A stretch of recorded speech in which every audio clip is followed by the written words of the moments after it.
Welcome, weary traveler, to the echoes of the fallen realm, where epic tales become lullabies for the soul. Tonight, we drift across the mystical Lake Serenitas, following the wise oracle Lysandra as she guides lost souls through moonlit waters toward their eternal rest. Close your eyes and let the peaceful whispers of lapping waves and distant silver light guide you into dreams of serene waters and gentle currents. In the deepest hour of night, when the moon hung full and radiant above the still waters of Lake Serenitas, there existed a place where memory and dream converged in perfect harmony. Here, where the boundary between the mortal realm and the eternal grew thin as gossamer, the ancient waters held within their crystalline depths the reflected images of every soul who had ever gazed upon their surface in search of peace. The lake stretched endlessly in all directions, its shores lost in gentle mists that swirled with the luminous essence of countless stories, each one a thread in the vast tapestry of existence that connected every living being to the cosmic whole. The water itself was not mere H2O, but something far more precious, liquid moonlight that had been filtered through centuries of starshine and purified by the tears of joy and sorrow that had fallen into its embrace from above. Upon these sacred waters, a single boat moved with the fluid grace of a swan gliding through dreams, its silver hull catching and reflecting the moon's radiance until it seemed to be crafted from condensed starlight rather than any earthly material. The vessel made no sound as it cut through the mirror-smooth surface, leaving behind only gentle ripples that spread outward in perfect circles, carrying with them whispers of ancient wisdom and promises of peace to come. At the boat's prow stood Oracle Lysandra, her flowing white robes seeming to merge with the moonbeams that danced across the water's surface. Her silver hair cascaded down her shoulders like liquid mercury, while her eyes held depths that rivaled the lake itself, pools of compassion and understanding that had witnessed the joys and sorrows of countless souls across the turning of ages. In her weathered hands, she held an oar carved from white driftwood that had been blessed by the tears of angels and smoothed by the passage of eternity. The oracle had served as guardian of Lake Serenitas for so many centuries that even she had lost count of the years, her mortal existence having been extended far beyond normal human limits by the sacred duty she had accepted when still a young priestess seeking to serve something greater than herself. She had watched empires rise and fall, had seen heroes born and legends die, had witnessed the endless cycle of creation and destruction that governed all existence in the material plane. But here, on these blessed waters where time moved differently and space bent according to the needs of healing rather than the demands of physics, she had found her true calling. The lake was more than just a body of water. It was a cosmic healing center where souls who had been wounded by life's trials could come to find the peace that had eluded them during their earthly sojourns.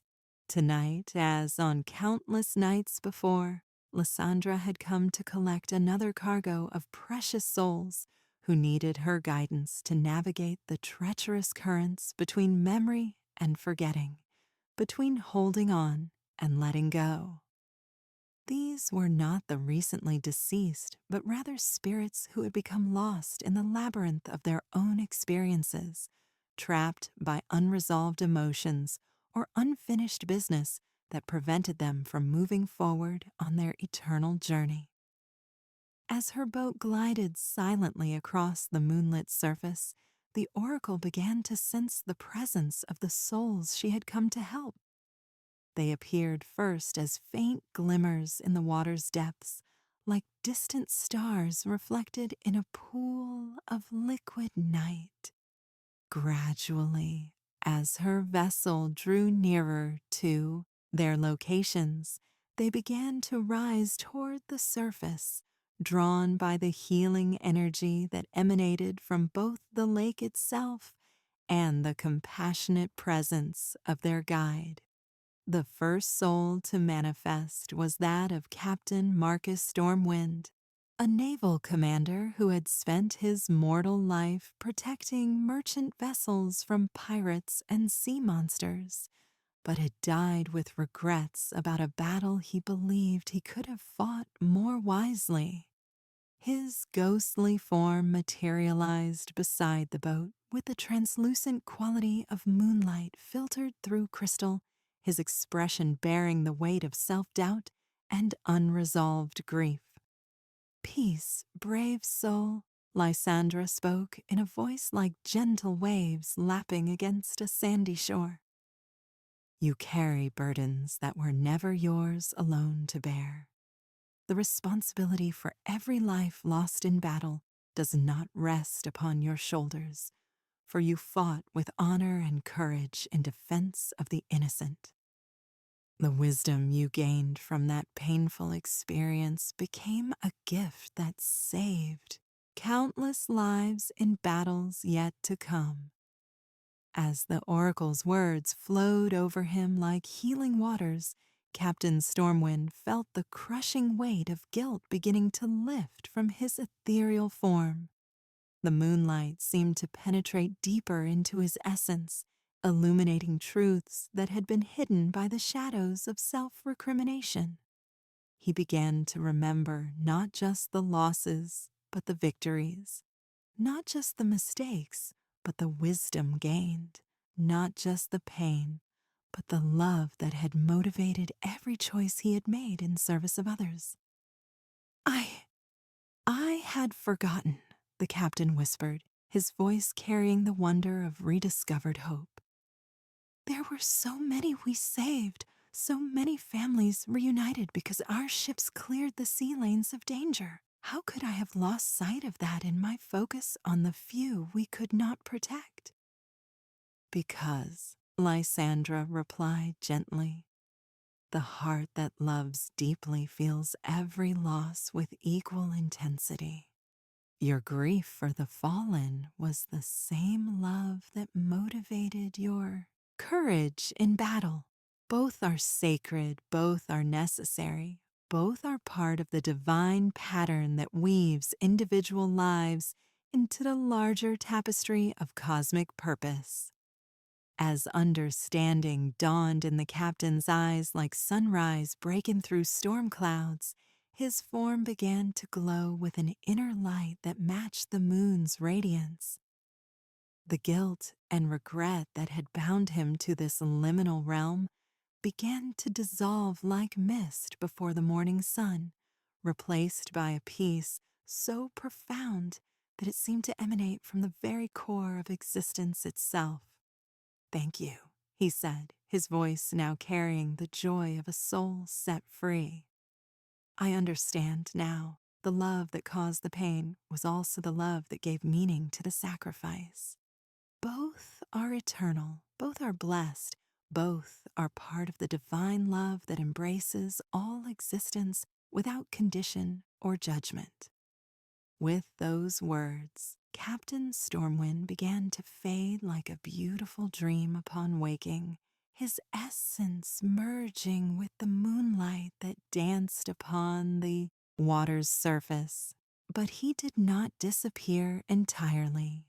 Instead, he became part of the lake's healing presence, his resolved peace adding to the accumulated wisdom and compassion that made these sacred waters a refuge for other wounded souls who would come seeking the same liberation from the burdens of unfinished earthly business. The oracle's boat continued its gentle journey across the luminous surface of Lake Serenitas, drawn by currents that responded to spiritual need rather than physical force. Soon another soul began to manifest from the depths, this one taking the form of Sister Evangeline, a healer who had spent her mortal life tending to the sick and dying, but had passed away feeling that she had not done enough to alleviate the suffering she witnessed in her medical practice. Her ethereal form rose from the water like a prayer made visible, her face bearing the compassionate exhaustion of one who had given everything in service of others, but had never felt that her efforts were sufficient to heal the deep wounds that afflicted humanity. Her hands, even in their ghostly state, showed the gentle strength of one who had comforted countless souls in their final moments, yet her eyes reflected the sorrow of one who believed she had failed in her sacred calling.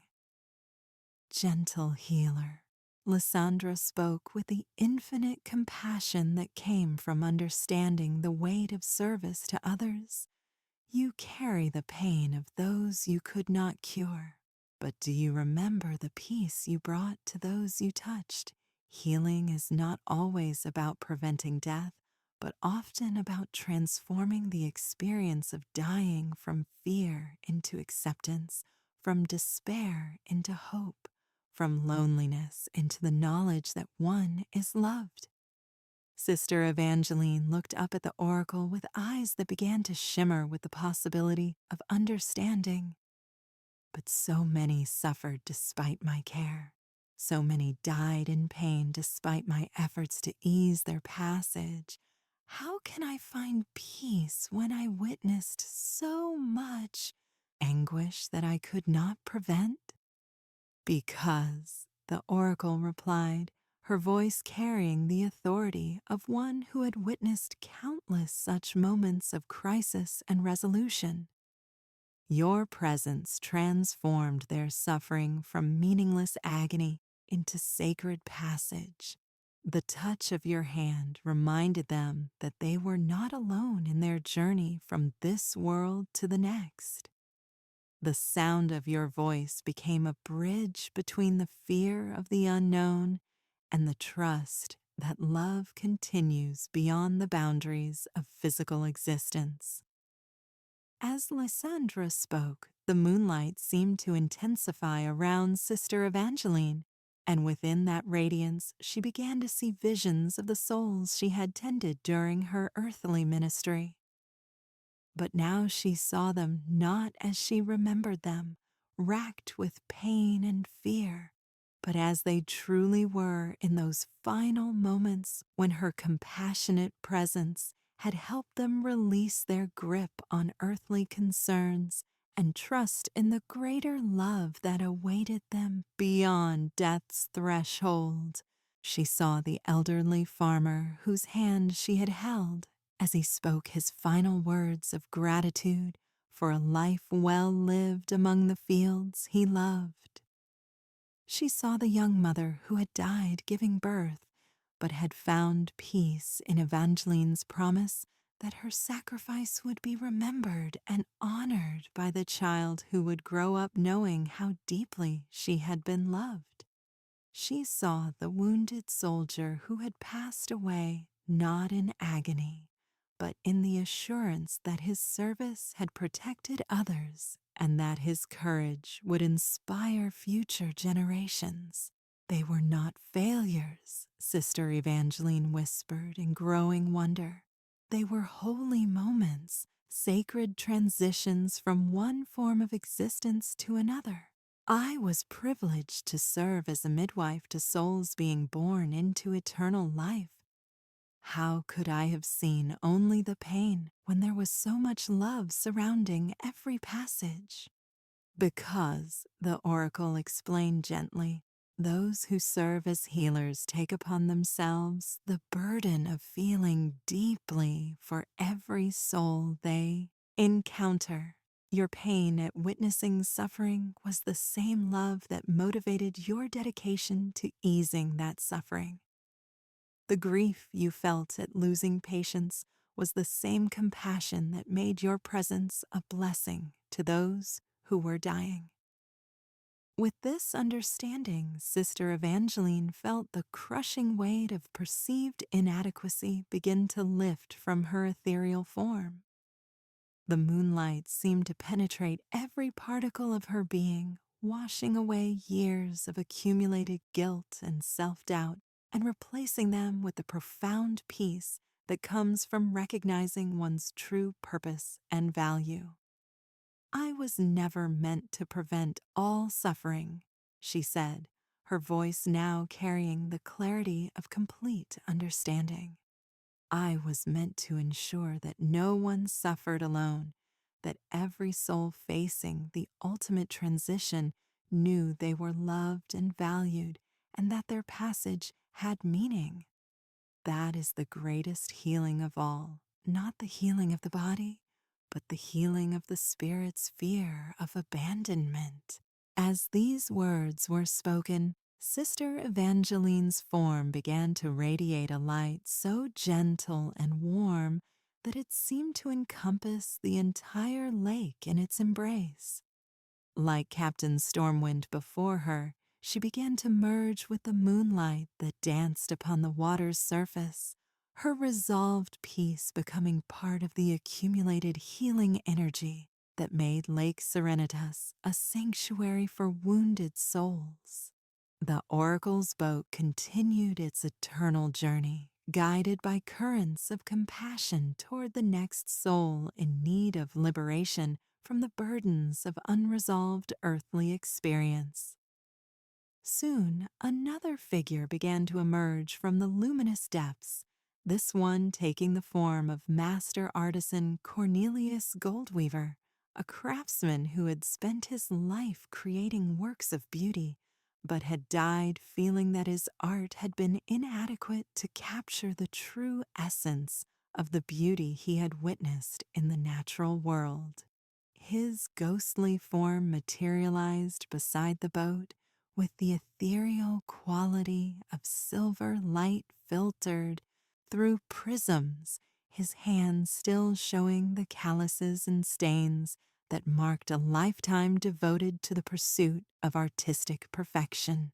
His face bore the melancholy of one who had always felt that his greatest efforts fell short of the vision that inspired them, that no matter how skilled his technique or refined his materials, the finished works could never match the transcendent beauty that existed in his mind and heart. "Noble artist," Lysandra spoke with the understanding of one who had witnessed countless souls struggle with the gap between divine inspiration and mortal capability. "You judge your work by standards that no earthly creation could meet, for you compare finite expressions to infinite truth. But do you not see that your art served as a bridge between the divine beauty that inspired you and the hearts that needed to be reminded of that beauty's existence?" Master Goldweaver looked up at the oracle with eyes that reflected decades of frustrated striving for an impossible perfection. "But every piece I created was flawed. Every work fell short of what I knew it could be. How can I find peace when I spent my entire life failing to achieve what I most desperately wanted to create?" "Because," the oracle replied with infinite gentleness, "your art was never meant to capture divine beauty perfectly, but to point toward its existence. Every painting that fell short of your vision still carried within it a fragment of that transcendent truth. Every sculpture that disappointed you still managed to awaken in its viewers a longing for something greater than themselves. Every work that you considered a failure still served as a window through which others could glimpse the eternal realm of perfect beauty." As Lysandra spoke, the moonlight began to play across Master Goldweaver's form, and within that radiance, he began to see his life's work with new eyes. Instead of focusing on the flaws and inadequacies that had tormented him during his earthly existence, he began to perceive the true impact his art had made on the souls who encountered it. He saw the young girl who had stood transfixed before one of his paintings, her heart opening for the first time to the possibility that life contained wonders beyond her small village existence. He saw the elderly man who had purchased one of his sculptures and placed it in his garden, where it had brought him daily comfort during the final years of his life. He saw the countless visitors to galleries who had paused before his works, their spirits lifted by contact with beauty that reminded them of their own divine nature. They were not failures, Master Goldweaver whispered in dawning amazement. They were invitations, doorways, reminders.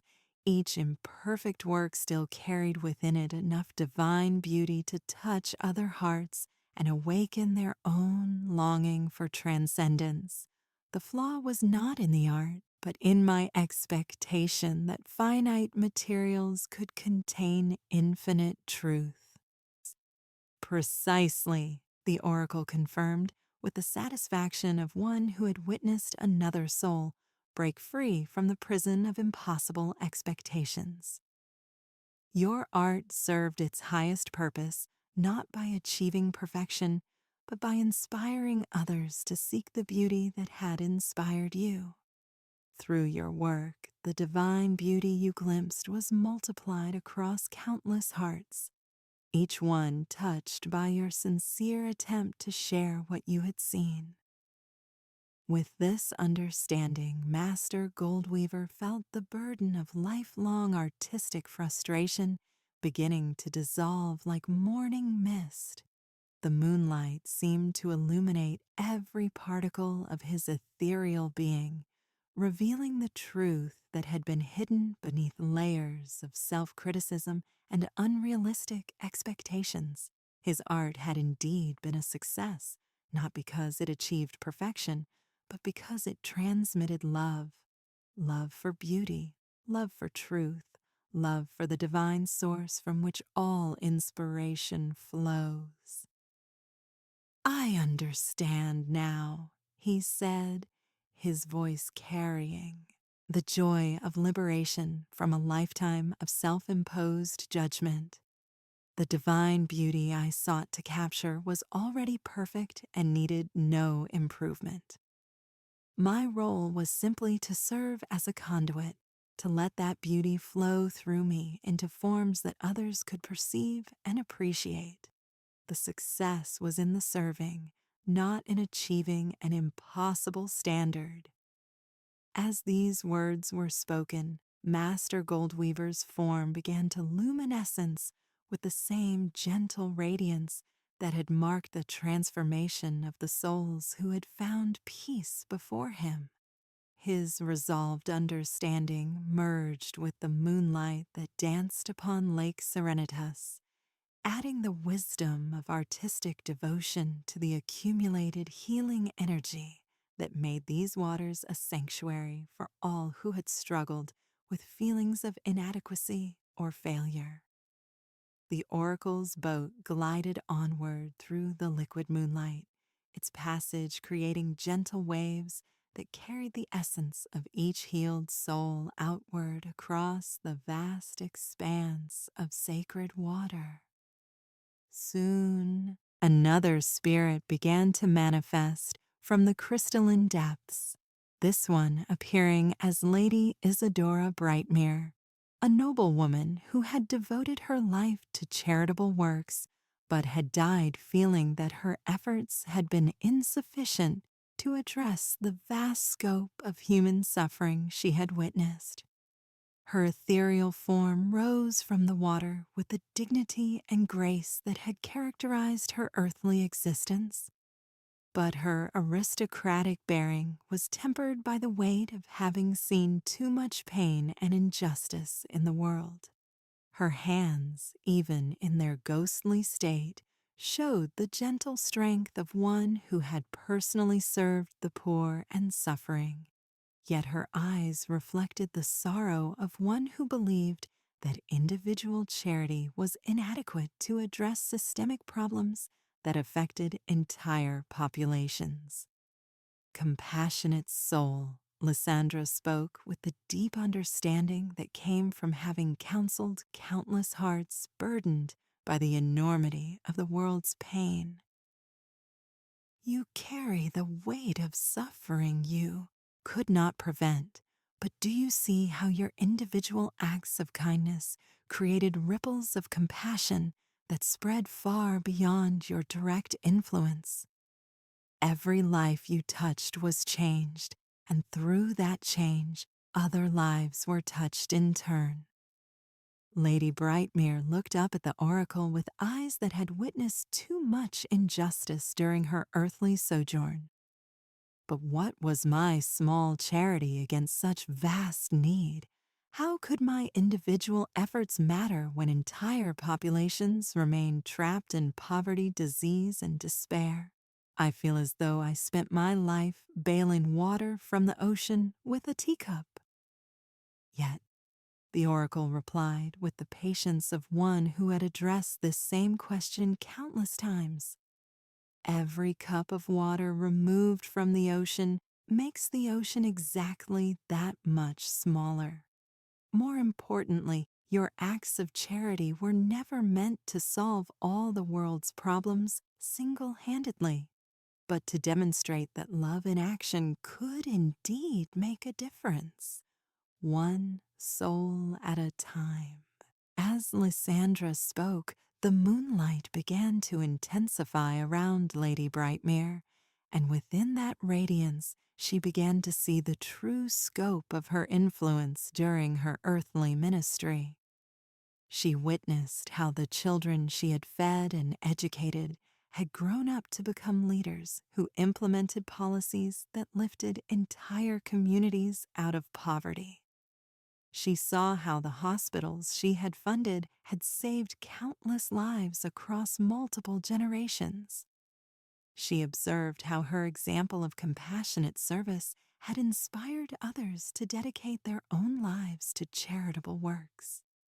It was like planting seeds, Lady Brightmere whispered in growing wonder.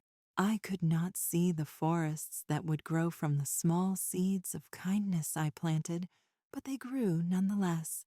My individual acts of charity became part of a vast network of compassion that continues to expand long after my earthly life ended. Exactly, the oracle confirmed with deep satisfaction. Your role was never to solve every problem, but to demonstrate that problems could be solved through love in action. Every act of charity you performed became a teaching that showed others how they too could participate in the healing of the world's wounds. With this understanding, Lady Brightmere felt the overwhelming burden of the world's suffering begin to lift from her ethereal shoulders.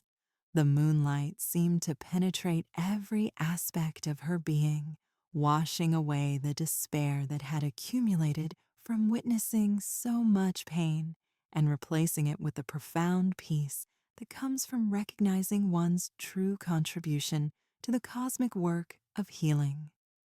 I was never meant to save everyone, she said, her voice now carrying the clarity of complete understanding.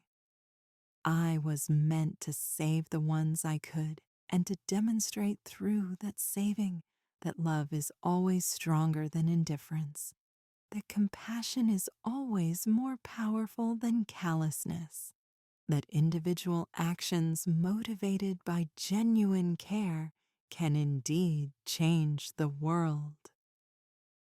As these words were spoken, Lady Brightmere's form began to radiate the same gentle luminescence that had marked the transformation of each soul that had found peace in the oracle's care. Her resolved understanding merged with the moonbeams that danced upon the sacred waters, adding the wisdom of compassionate service to the ever-growing reservoir of healing energy that made Lake Serenitatis a refuge for wounded spirits. The oracle's boat continued its timeless journey across the mirror-smooth surface of the lake, each gentle stroke of her blessed oar sending ripples of healing energy outward in perfect circles that eventually encompassed the entire body of sacred water. Soon she sensed the presence of another soul in need of liberation, this one manifesting as Brother Thaddeus Lightbringer, a monk who had spent his earthly life in contemplation and prayer, but had died feeling that his spiritual practices had been inadequate to achieve the enlightenment he had sought for decades. His ghostly form materialized beside the boat with the translucent quality of light filtered through stained glass, his posture showing the humble bearing of one who had spent countless hours in meditation and study. His face bore the peaceful expression of one who had found inner tranquility, yet his eyes reflected the disappointment of one who believed he had failed to reach the ultimate spiritual destination that had motivated his monastic calling. Devoted seeker, Lysandra spoke with a profound respect due to one who had dedicated his entire existence to the pursuit of divine truth. You judge your spiritual journey by the destination you did not reach, but do you not see the value of the path itself? Every step you took toward enlightenment was itself an act of enlightenment. Every moment spent in prayer was itself a moment of communion with the divine. Brother Thaddeus looked up at the oracle with eyes that reflected decades of sincere spiritual striving. But I never achieved the perfect union with the divine that I sought. After a lifetime of prayer and meditation, I still felt separated from the ultimate truth. How can I find peace when my spiritual quest ended in failure? Because, the oracle replied with infinite gentleness, your quest never failed. It simply revealed that the separation you felt was itself an illusion. The divine truth you sought was not a distant destination to be reached, but a present reality to be recognized. Every prayer you offered was already a conversation with the divine. Every moment of meditation was already a moment of union with the ultimate truth. As Lysandra spoke, the moonlight began to play across Brother Thaddeus's ethereal form, and within that radiance, he began to understand truths that had remained hidden during his earthly existence. He saw that his decades of spiritual practice had not been a failed attempt to reach the divine, but rather a successful demonstration of the divine working through human, entièrement dedication and sincere seeking. I was already home, he whispered in dawning amazement. The divine presence I sought in my prayers was the very consciousness that was doing this seeking. The enlightenment I pursued through meditation was the awareness that was aware of pursuing it. I was looking everywhere for what I already was. Precisely, the oracle confirmed, with the joy of one who had witnessed another soul break free from the illusion of separation. Your spiritual journey was successful not because it led you to a distant goal, but because it revealed the truth that had been present all along. The seeker, the seeking, and the sought were always one unified reality, expressing itself through the apparent multiplicity of spiritual practice. With this understanding, Brother Thaddeus felt the weight of spiritual frustration dissolving like shadows before the dawn. The moonlight seemed to penetrate every aspect of his being, revealing the truth that enlightenment was not an achievement to be attained, but a recognition of what had always been present. His lifelong spiritual practice had been perfect exactly as it was, for it had been the divine experiencing itself through the form of human seeking. There was never anything to achieve, he said, his voice carrying the profound relief of one who had discovered that the burden he had carried was itself an illusion. The very desire for enlightenment was enlightenment expressing itself. The very practice of seeking was the divine playing the game of hide and seek with itself. All of it was already perfect, already sacred, already complete. As these words were spoken, Brother Thaddeus's form began to luminescence with the same divine radiance that had marked the transformation of each soul that had found resolution in the oracle's compassionate guidance. His enlightened understanding merged with the moonlight that blessed the sacred waters, adding the wisdom of spiritual seeking to the vast reservoir of healing energy that made Lake Serenitas a sanctuary for all forms of human striving. As the night wore on and the moon traced its ancient arc across the star-filled sky, Oracle Lysandra continued her sacred work of guiding lost souls toward the peace that had eluded them during their earthly sojourns. Each spirit that rose from the crystalline depths brought their own particular burden of unresolved experience, their own unique form of suffering that had kept them trapped in the liminal realm between life and eternal rest.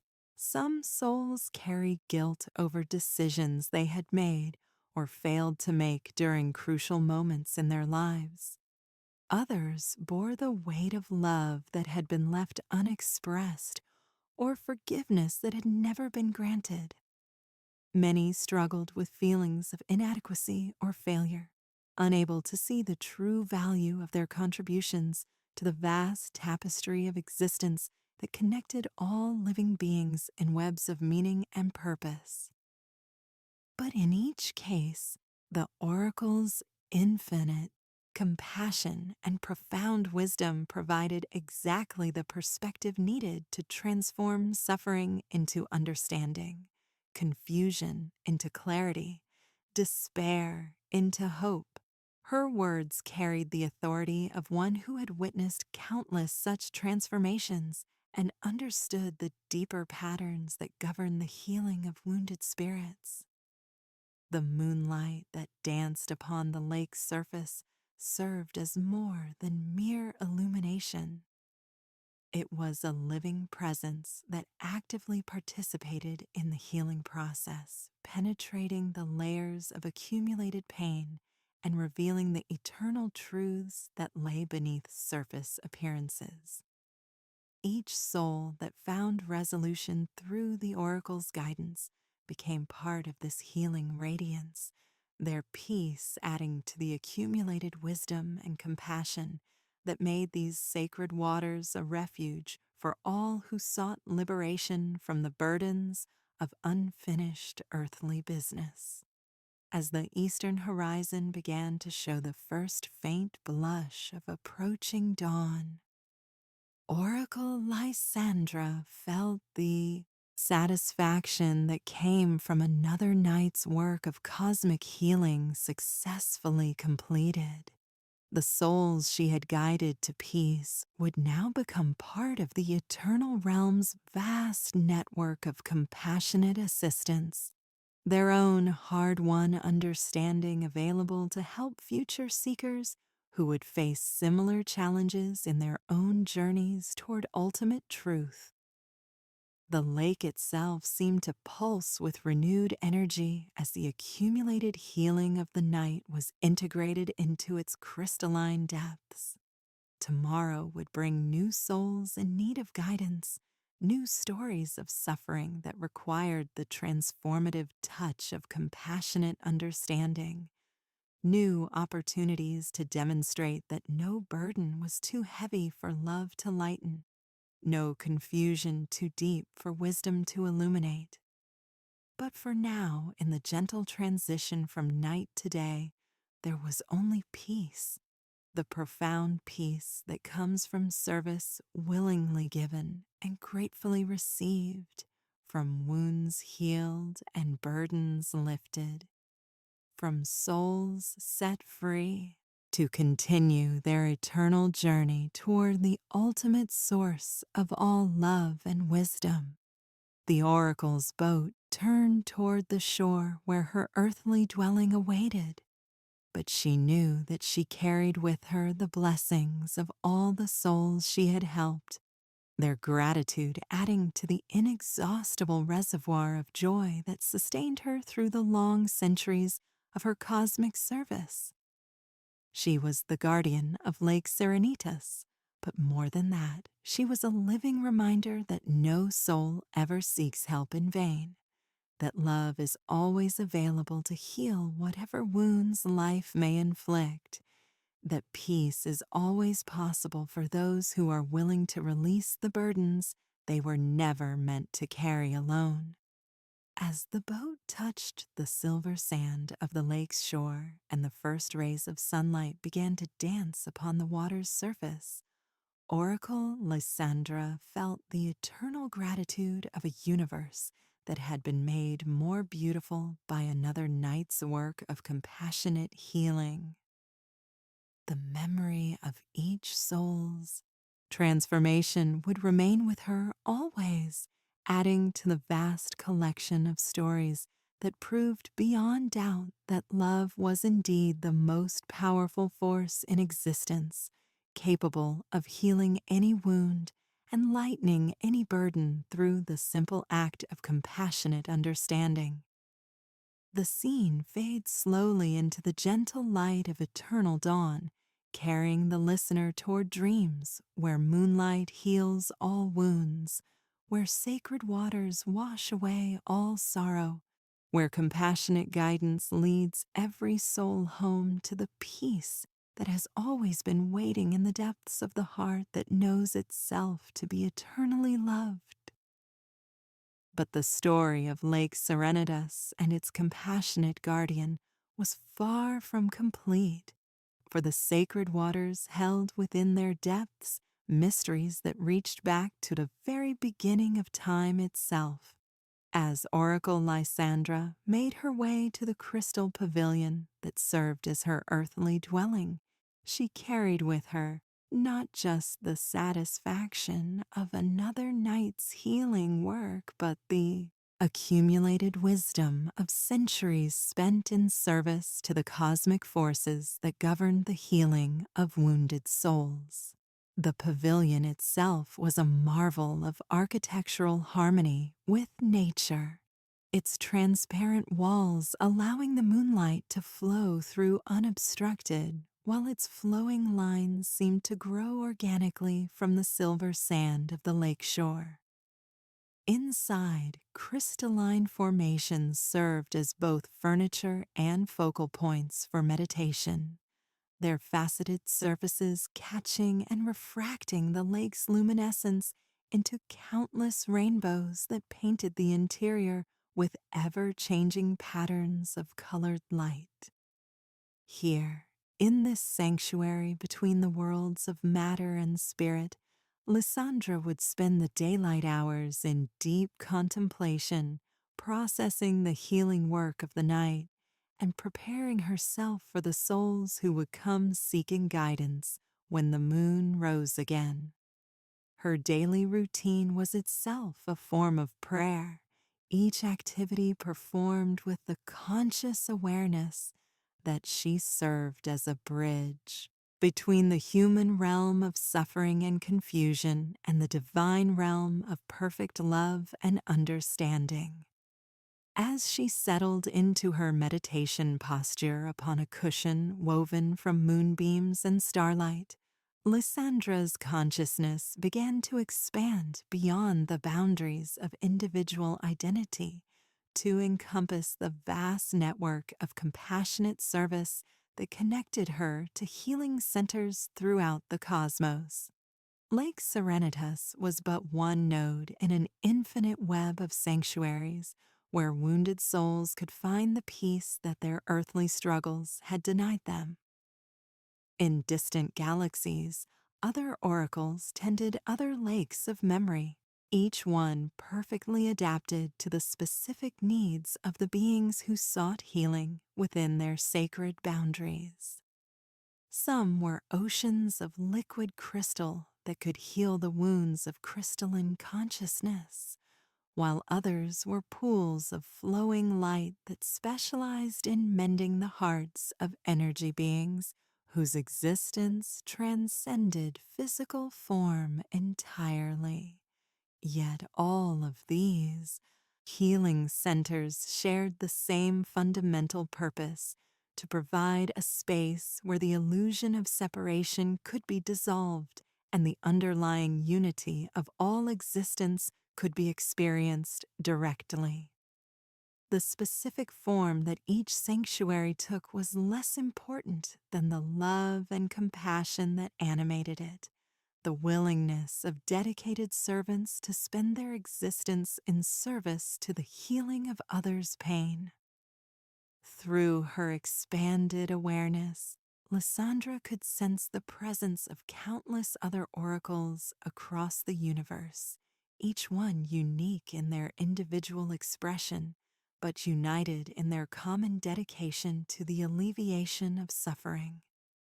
Their collective wisdom formed a vast reservoir of healing knowledge that could be accessed by any oracle who needed guidance in dealing with particularly challenging cases of spiritual trauma. This network of compassionate service had been established eons ago by cosmic intelligences whose understanding of love and healing transcended anything that could be comprehended by limited earthly consciousness. These beings, sometimes called the architects of compassion, had recognized that the process of conscious evolution inevitably involved periods of struggle and confusion that could leave souls wounded and unable to progress without assistance. The healing centers they established throughout the universe served multiple purposes beyond the obvious one of providing comfort to suffering souls. They also functioned as schools where advanced beings could learn the deepest mysteries of compassionate service, training grounds where future oracles could develop the skills and understanding needed to guide others through the labyrinth of spiritual healing. Most importantly, they served as living demonstrations of the principle that love in action could indeed transform any form of suffering into understanding, any confusion into clarity, any despair into hope. Each soul that found healing through the oracle's guidance became a living testament to this truth, carrying their hard-won peace back into the world as an inspiration to others who still struggled with unresolved wounds. Oracle Lysandra's own journey to this sacred calling had begun countless centuries ago, when she had been a young priestess in a temple dedicated to the healing arts. Even then, she had possessed an unusual sensitivity to the suffering of others and an instinctive understanding of the words and actions that could bring comfort to troubled hearts. Her abilities had first manifested during a plague that had swept through her city, claiming thousands of lives and leaving the survivors traumatized by loss and fear. while other healers focused on treating the physical symptoms of the disease.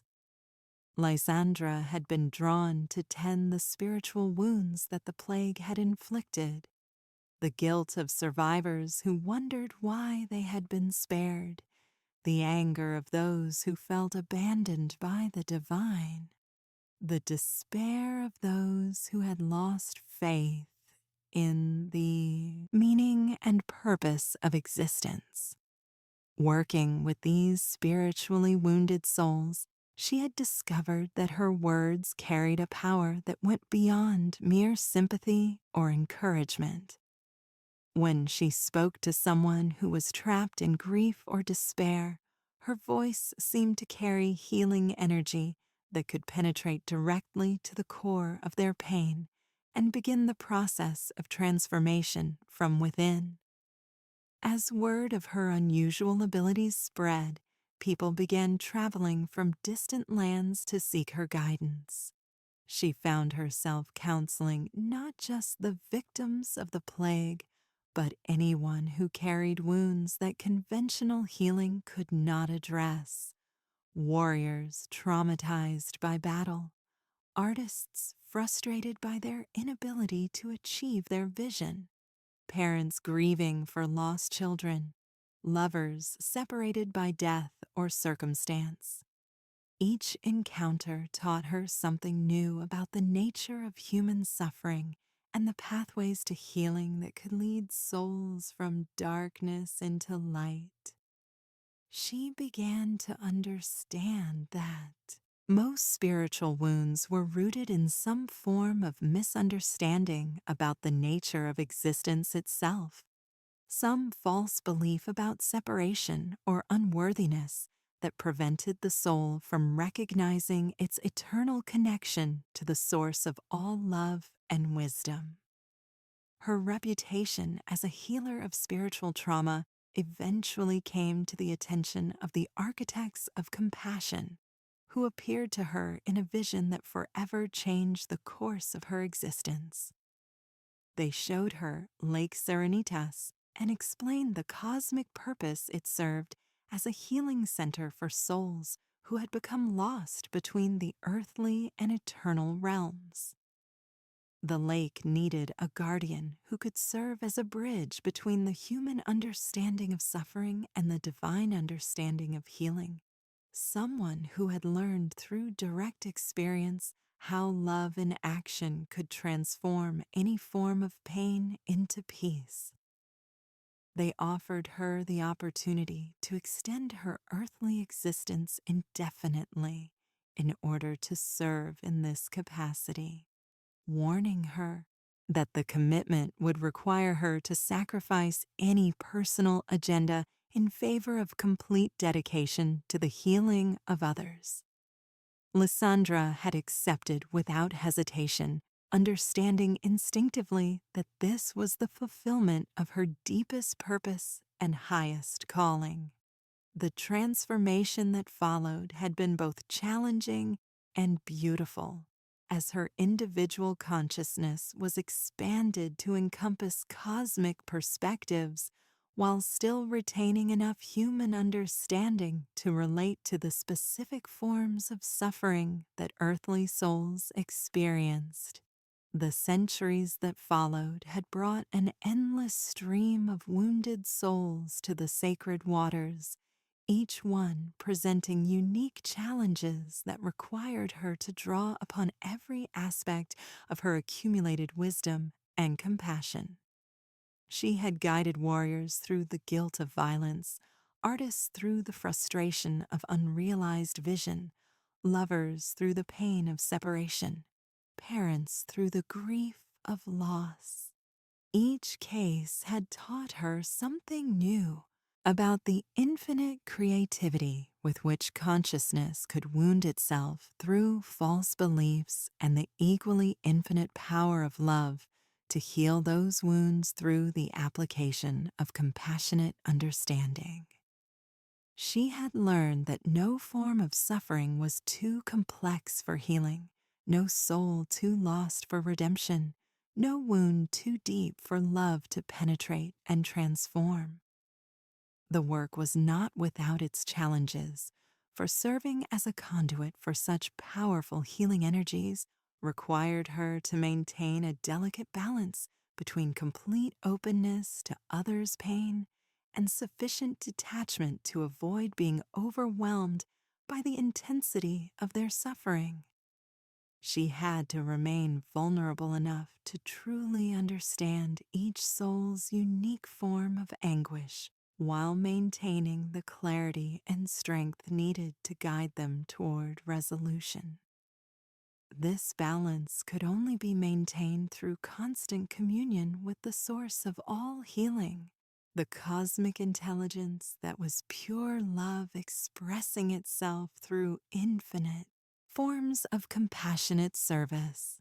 Her daily meditations were not just personal spiritual practice, but essential maintenance that allowed her to serve as a clear channel for healing energies that far exceeded anything her individual consciousness could generate. As the centuries passed and her understanding deepened, Lysandra began to perceive patterns in the types of spiritual wounds that souls carried and the specific healing approaches that were most effective for each category of suffering. She developed what could only be called a technology of compassion, a systematic understanding of how different forms of love applied in specific ways could heal any type of spiritual trauma. The most common wounds she encountered were those related to guilt and self-judgment, souls who had become trapped in cycles of self-condemnation for real or imagined failures. These souls needed to understand that mistakes were an inevitable part of the learning process that characterized conscious evolution, and that the divine love that had created them was entirely unconditional and required no earning or deserving. Almost equally common were wounds related to feelings of inadequacy or unworthiness. Souls who had internalized messages that they were somehow defective or insufficient. These souls needed to discover their inherent perfection as expressions of divine consciousness, to understand that their apparent limitations were simply the specific ways that infinite potential had chosen to express itself in their particular case. Many souls carried wounds related to loss and separation, unable to accept that love connections transcended physical death, and that what appeared to be permanent separation was merely a temporary shift in the form that relationship took. These souls needed to experience directly the eternal nature of love and the impossibility of true separation between souls that had touched each other with genuine care. Others suffered from wounds related to meaninglessness and purposelessness, unable to see how their individual existence contributed to any larger pattern or purpose. These souls needed to understand their place in the vast tapestry of cosmic evolution, to recognize that every experience they had was valuable data in the universe's ongoing process of learning about itself. Some carried wounds related to betrayal and injustice, unable to reconcile their belief in divine goodness with their experience of apparently senseless suffering. These souls needed to develop a broader perspective that could encompass both individual pain and cosmic purpose, understanding that even seemingly negative experiences served essential functions in the overall pattern of conscious evolution. Each type of wound required a slightly different approach, though all healing ultimately depended on the soul's willingness to release false beliefs about reality and open to the truth of their eternal nature. As expressions of divine love, the oracles role was not to impose this understanding from outside, but to create conditions where the soul's own innate wisdom could emerge and guide them toward resolution. This process always began with complete acceptance of the soul's current state of suffering, without any attempt to minimize or dismiss their pain. Only when souls felt truly heard and understood in their anguish could they begin to open to alternative perspectives that might lead them out of their trapped state. The second phase involved helping souls to examine the beliefs and assumptions that were maintaining their suffering, often revealing that their pain was based on fundamental misunderstandings about the nature of existence, love, purpose, or their own essential nature. This examination had to be conducted with infinite gentleness, as souls naturally resisted having their worldview challenged, even when that worldview was the source of their pain. The third phase involved offering new perspectives that could serve as bridges between the soul's current understanding and the truth that would set them free. These perspectives had to be presented in language and imagery that resonated with each soul's unique way of processing information, as the same truth might need to be expressed in completely different ways for different souls to comprehend it.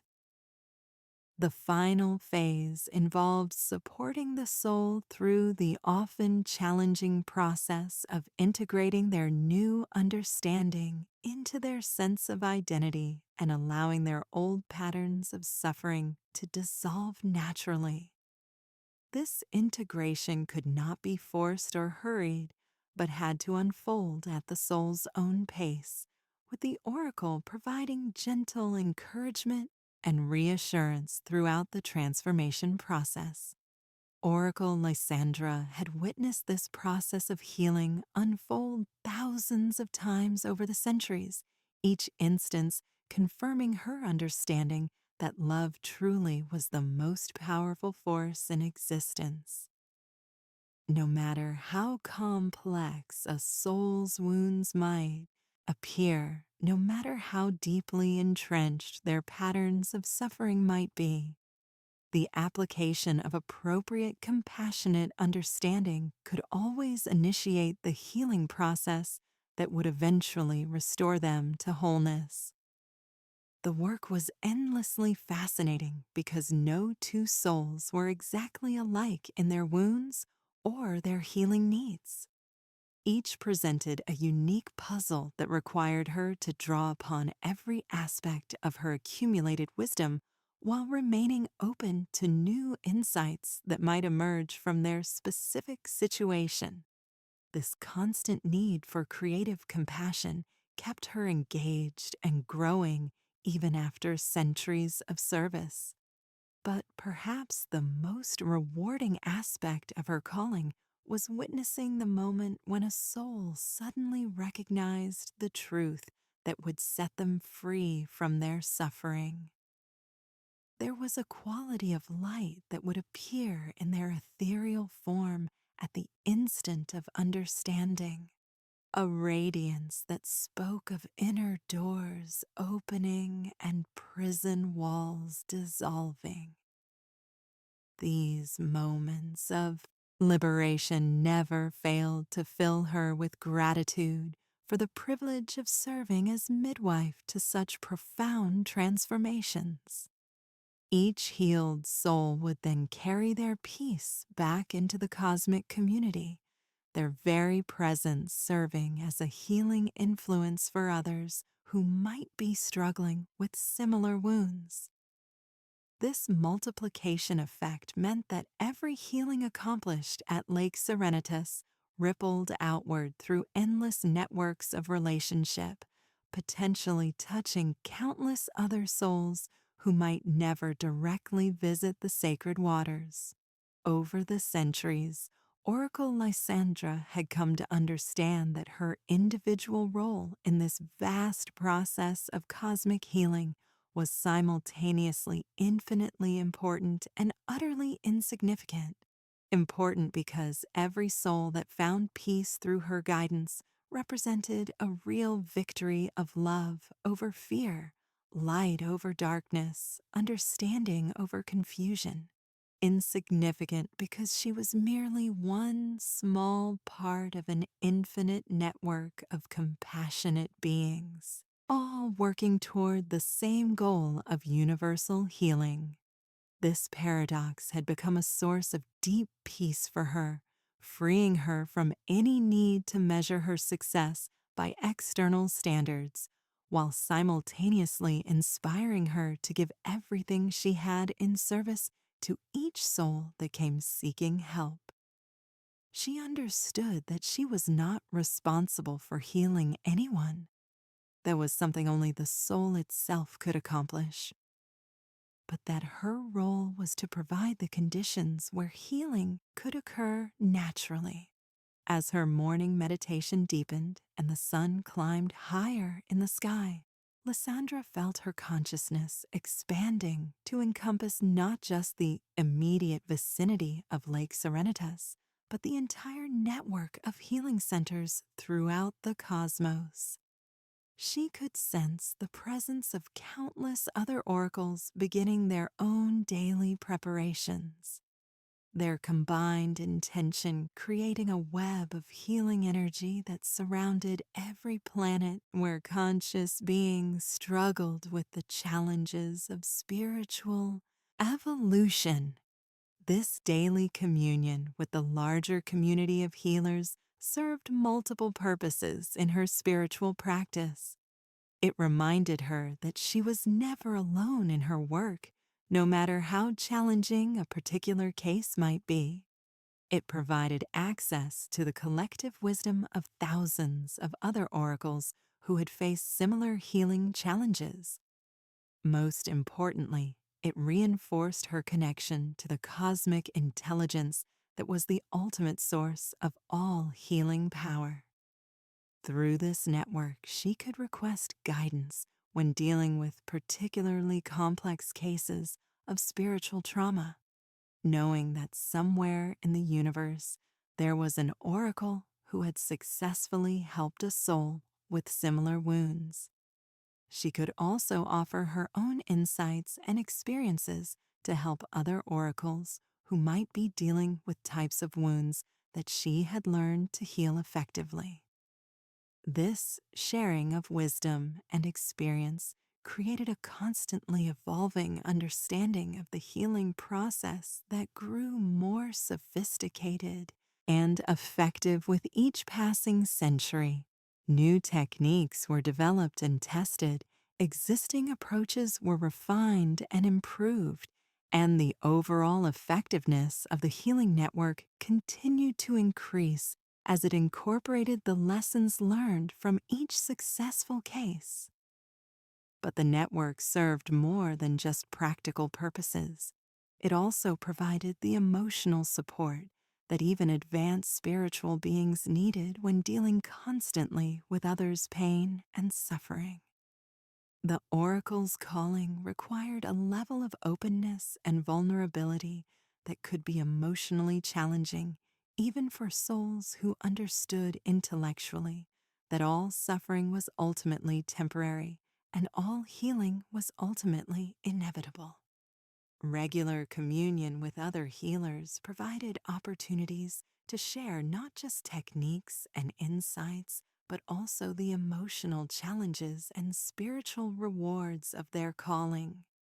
This mutual support helped prevent the kind of burnout and compassion fatigue that could reduce an oracle's effectiveness and reminded each healer that their own well-being was essential to their ability to serve others. As the day progressed and the sun reached its zenith above Lake Serenatus, Oracle Lysandra began to sense the approach of souls who would be seeking her guidance when darkness fell again.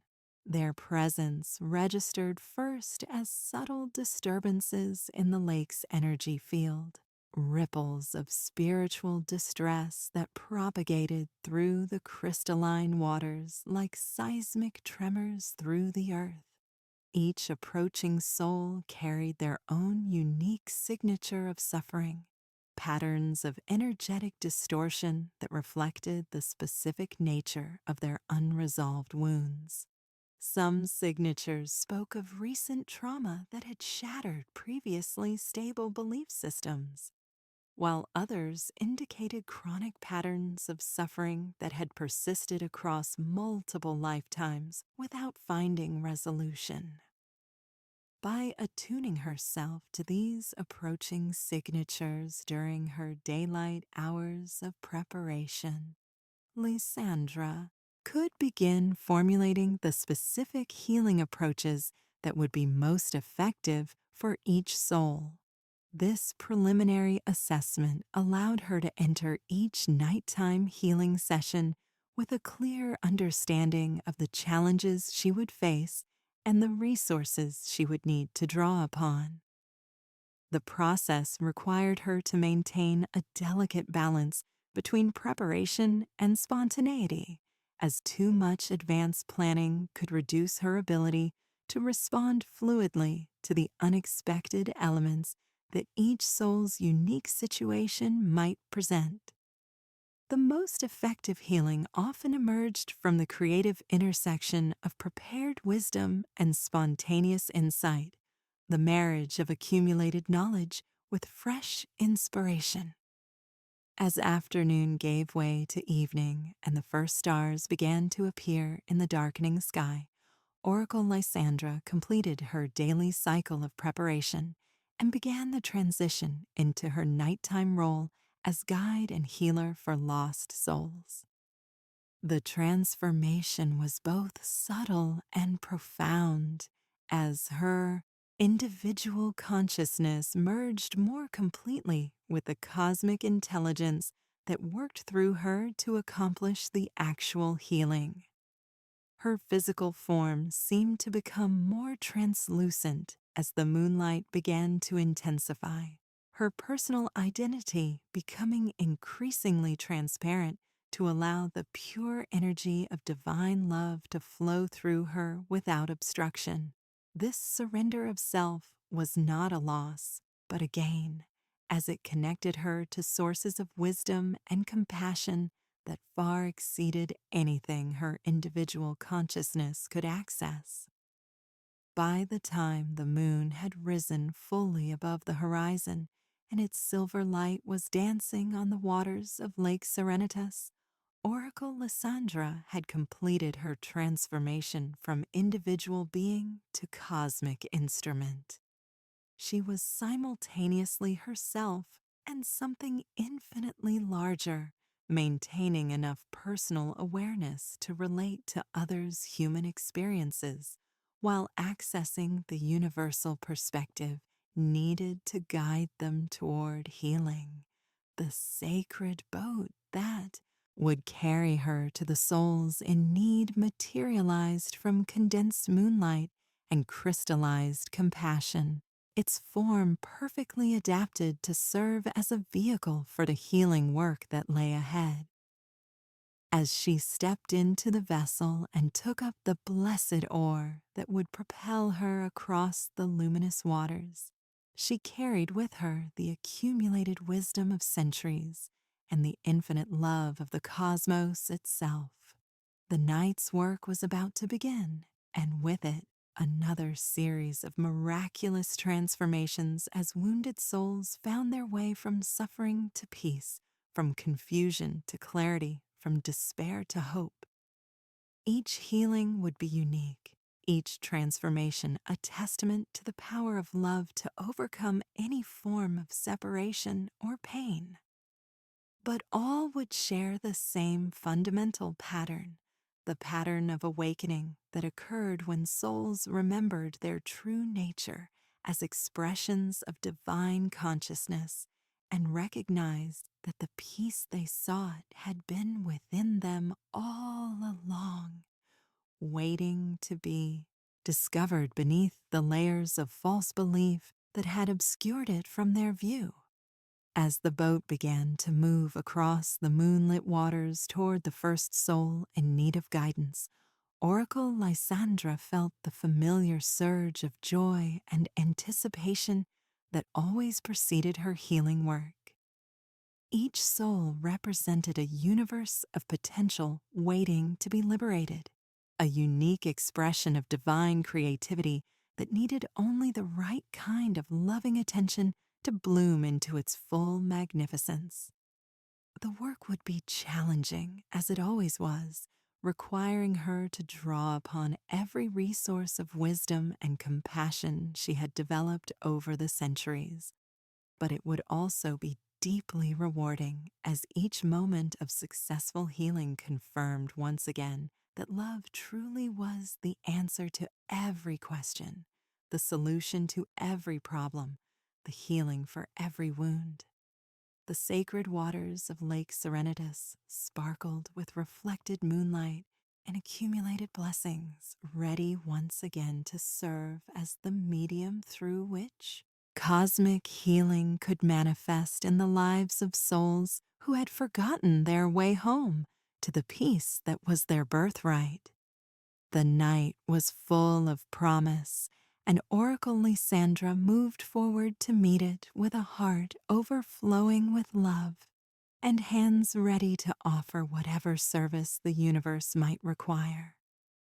In the distance, she could already sense the first soul rising from the crystalline depths, their form beginning to take shape as they approached the surface where healing awaited.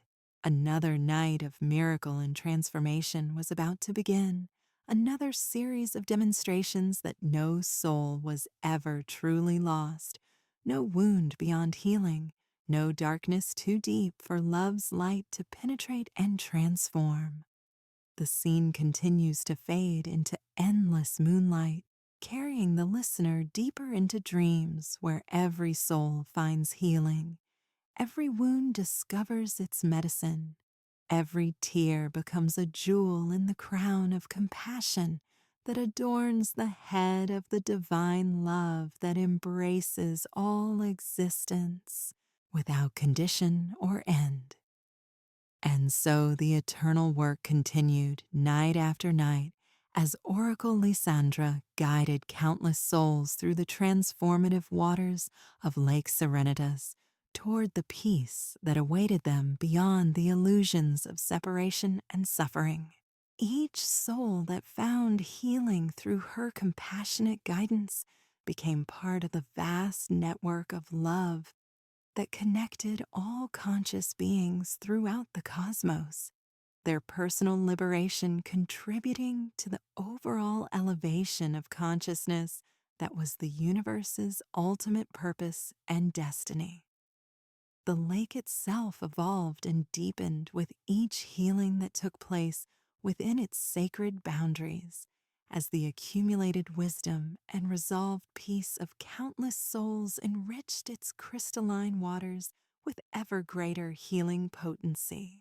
What had begun as a simple body of water blessed by cosmic forces had become something approaching a living entity, conscious and responsive to the needs of every soul that approached its shores, seeking liberation from the burdens of unresolved earthly experience. Over the centuries, the reputation of Lake Serenatus spread throughout the various realms and dimensions where conscious beings struggled with the challenges of spiritual evolution. Souls from distant galaxies began making pilgrimages to its shores, drawn by reports of miraculous healings that had been accomplished through the oracle's compassionate intervention and the lake's transformative energies. These interstellar pilgrims brought with them new forms of suffering that required Oracle Lysandra to expand her understanding of consciousness beyond the relatively simple patterns that characterized earthly souls. Some carried wounds related to the loss of entire civilizations, grief so vast that it encompassed the death of billions of beings and the destruction of cultural achievements that had taken millions of years to develop. Others suffered from forms of existential confusion that arose from direct contact with cosmic forces too immense for limited consciousness to comprehend, their sense of identity shattered by encounters with intelligences that operated on scales of time and space that made individual existence seem utterly insignificant. Still, others carried the burden of knowledge about the ultimate fate of the universe, awareness of entropy and eventual cosmic death that filled them with despair about the apparent meaninglessness of all existence. Each new category of suffering required Oracle Lysandra to develop new healing approaches and deepen her understanding of the fundamental principles that govern the transformation of pain into peace. She found that no matter how cosmic in scope a soul's wounds might be, the same basic healing process applied. Acceptance of current suffering, examination of the beliefs that maintained that suffering, introduction of new perspectives that could bridge the gap between current understanding and liberating truth, and support through the integration process that allowed old patterns to dissolve and new peace to emerge. The specific content of each healing varied dramatically depending on the nature of the soul and their particular form of suffering, but the underlying structure remained constant because it reflected universal principles that governed the operation of consciousness itself. These principles transcended the differences between species, dimensions, and levels of development, applying equally to the simplest earthly soul and the most advanced cosmic intelligence. As her experience with different forms of consciousness expanded, Oracle Lysandra began to perceive deeper patterns in the universe's structure that revealed the true purpose behind apparently meaningless suffering. She came to understand that consciousness itself was engaged in a vast experiment of self-discovery, using the vehicle of individual souls to explore every possible form of experience and relationship. This exploration necessarily included experiences of separation, loss, confusion, and pain, not because these experiences were inherently valuable, but because they provided necessary contrast that allowed consciousness to fully appreciate the experiences of unity, love, clarity, and joy that represented its true nature. Just as light could not be truly understood without the contrast of darkness, the divine qualities of consciousness could not be fully appreciated without the experience of their apparent absence. From this perspective, every soul's suffering served a crucial function in the universe's overall process of self-understanding, contributing essential data about the full spectrum of possible conscious experience.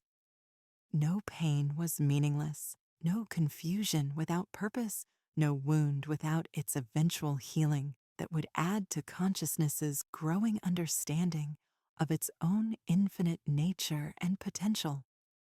This understanding transformed Oracle Lysandra's approach to healing from one focused on simply eliminating suffering to one aimed at helping souls understand the deeper purpose their pain had served in their own evolution and in the universe's larger process of self-discovery. This shift allowed for much more profound and lasting healings, as souls could release their suffering not just because it hurt, but because they understood how it had served them and could now be gratefully let go. The lake began attracting not just individual souls seeking healing, but entire groups of beings who wanted to establish similar healing centers in their own regions of the cosmos. These students and apprentices came to learn the principles and techniques that could transform any body of water into a sanctuary for wounded consciousness, multiplying the healing capacity available to suffering souls throughout the universe.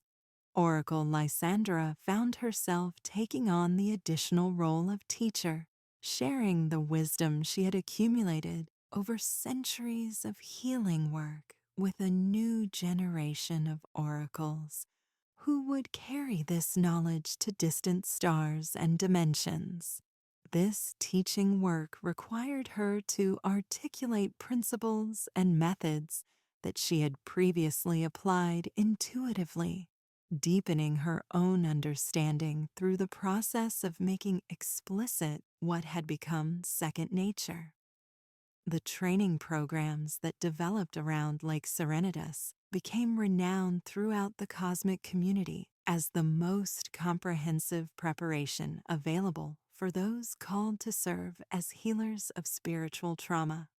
Students came from every conceivable form of consciousness, energy beings who existed as pure light, crystalline entities whose thoughts resonated through mineral matrices, collective minds that encompassed entire planets, and individual souls from countless species and evolutionary levels.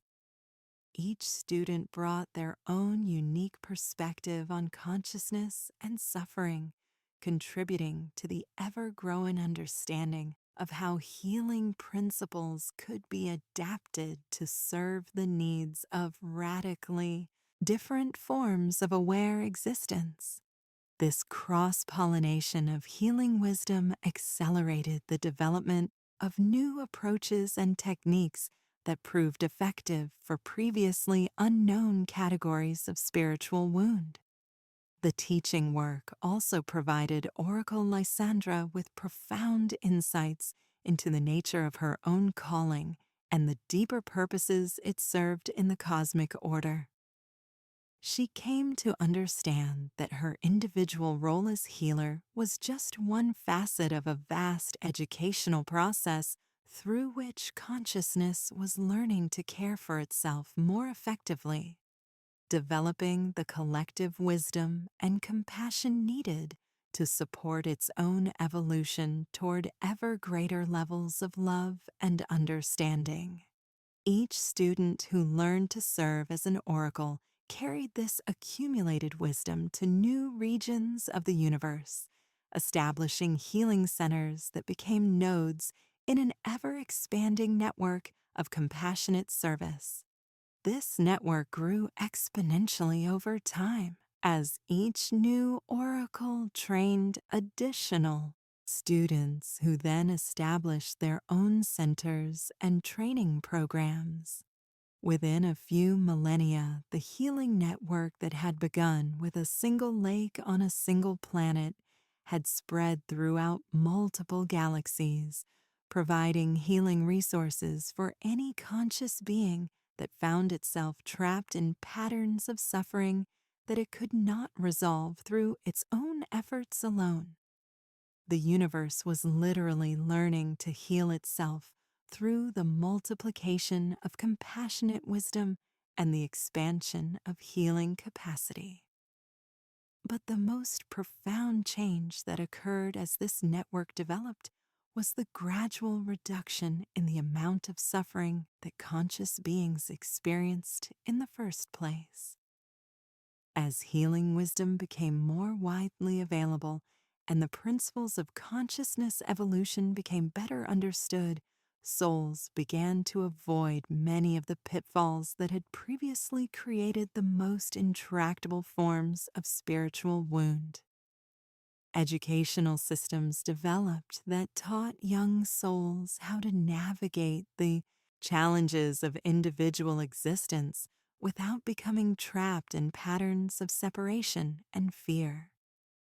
Communities formed that supported each other through difficult transitions, reducing the isolation that often turned temporary challenges into chronic suffering. Healing practices became integrated into everyday life, preventing small wounds from accumulating into major trauma. This preventive approach to spiritual health created a positive feedback loop that accelerated consciousness evolution throughout the universe. As fewer souls became severely wounded, more energy was available for creative exploration and positive development. As healing wisdom became more accessible, souls could recover more quickly from the inevitable challenges that conscious existence entailed. Oracle Lysandra watched these developments with deep satisfaction, understanding that her individual contribution to this vast transformation had been both infinitesimally small and absolutely crucial.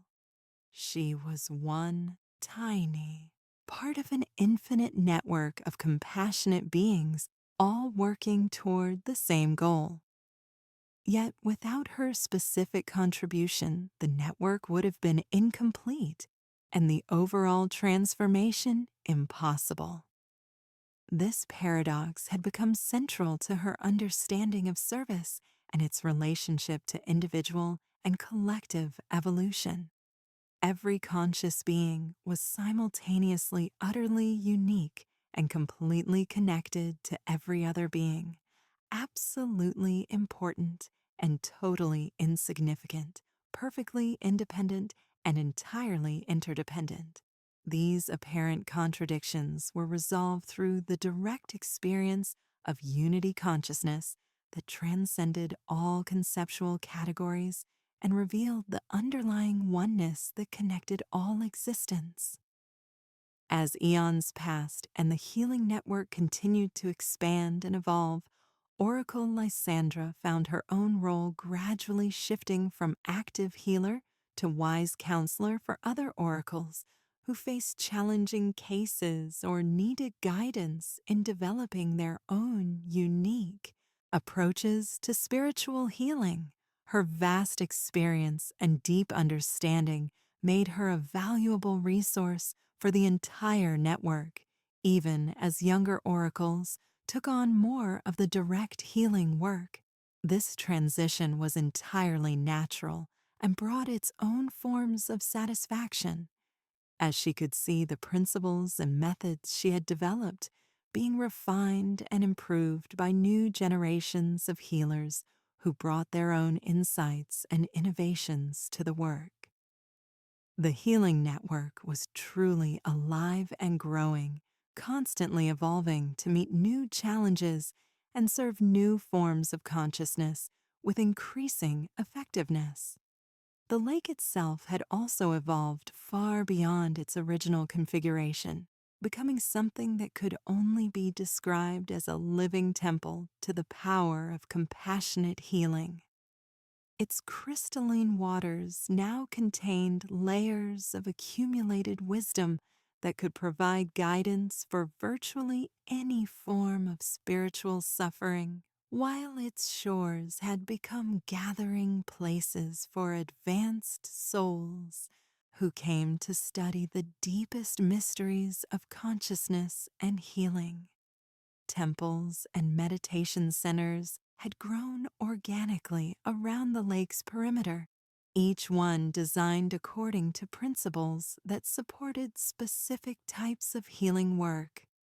There were pavilions where traumatized souls could find gentle refuge, amphitheaters where group healing sessions could be conducted, gardens where the beauty of nature could serve as medicine for wounded hearts, and libraries where the accumulated wisdom of countless healing experiences was preserved for future students.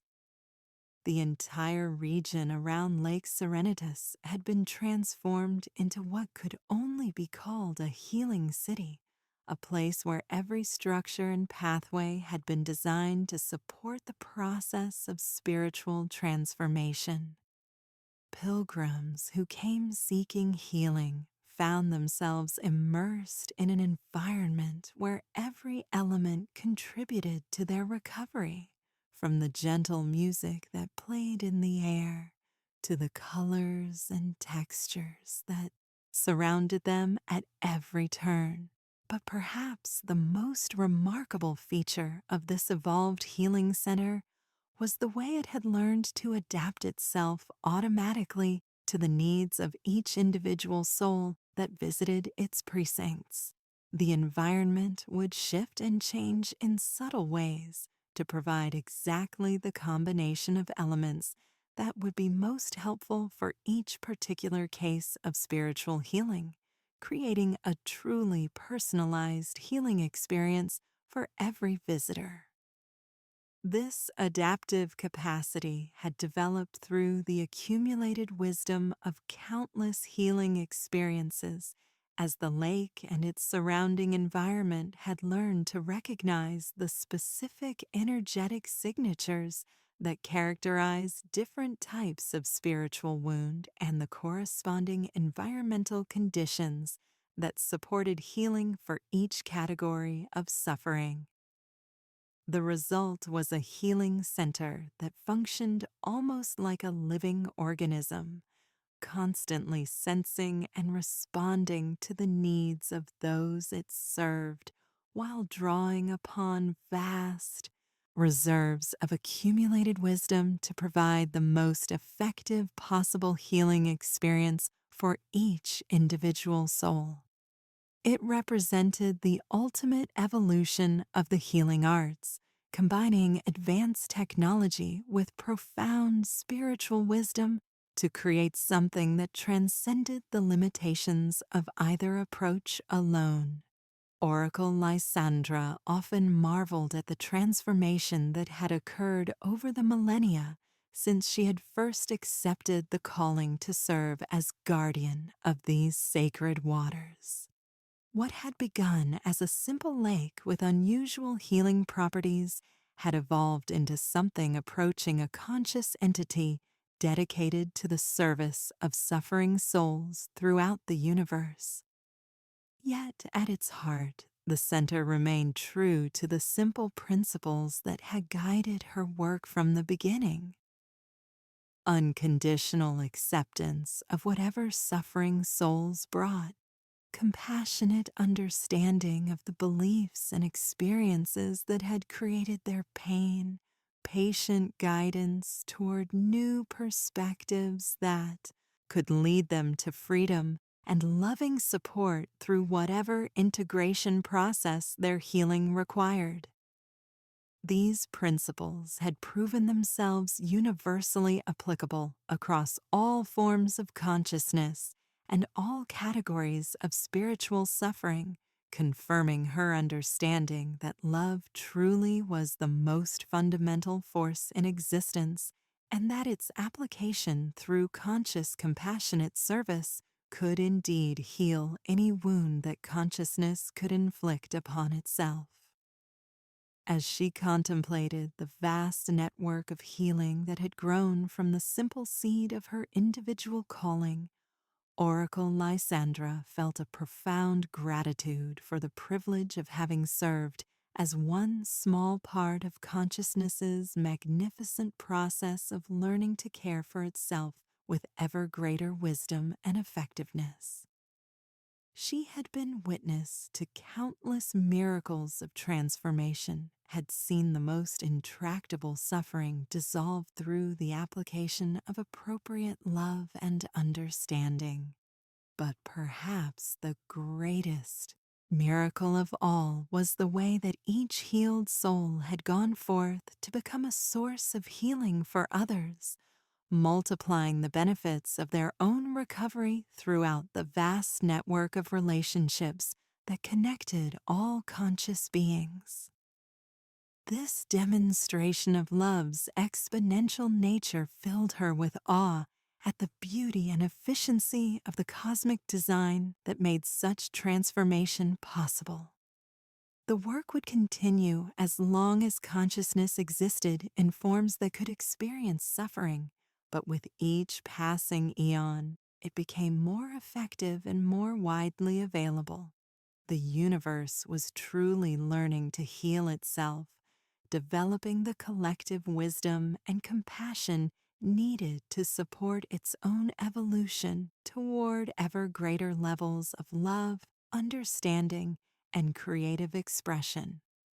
And in that ongoing process of cosmic healing and growth, every soul that found peace through the ministrations of Oracle Lysandra and her countless colleagues throughout the universe contributed something essential and irreplaceable to the overall transformation that was consciousness's ultimate gift to itself, the gift of learning to love itself completely and unconditionally in all its infinite forms and expressions. The scene dissolves completely into pure love and light, carrying the listener into the deepest possible peace where all suffering is revealed as love in disguise, all wounds as gateways to greater compassion, all souls as facets of the one divine consciousness that plays all roles in the cosmic drama of awakening to its own infinite nature and eternal perfection. In the timeless realm where Lake Serenitas existed beyond the constraints of ordinary space and time, Oracle Lysandra had become more than an individual healer. She had evolved into a living embodiment of the universe's compassionate intelligence, a focal point through which infinite love could express itself in finite forms of healing and guidance.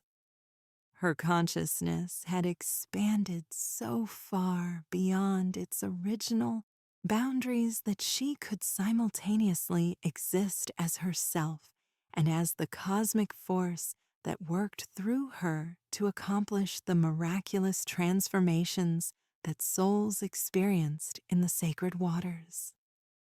This expansion had not diminished her humanity, but had rather revealed the divine nature that had always been present within her mortal form.